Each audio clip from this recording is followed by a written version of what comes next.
হ্যাঁ, আমি সেই, যার অভিমান বোঝার মতো কোনো মানুষ নেই।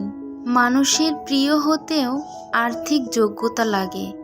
অর্থশূন্য মানুষ কখনো কারো প্রিয় হতে পারে না।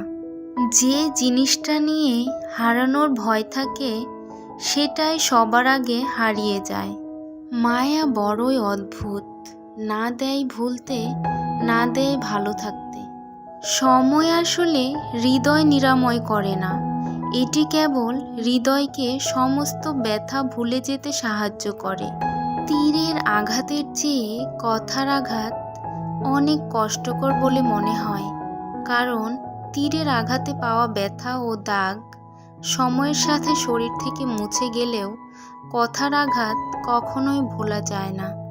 মায়া হলো মাকড়সার জালের মতো, একবার জড়িয়ে গেলে তার থেকে বেরিয়ে আসা খুব কঠিন।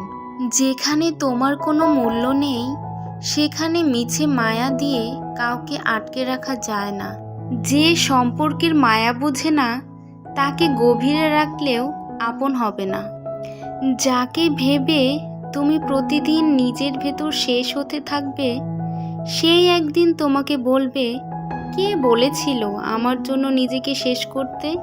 জীবনে যাকে পাওয়া যাবে না, নিয়তি তার সাথেই সম্পর্কটা করিয়ে দেয়।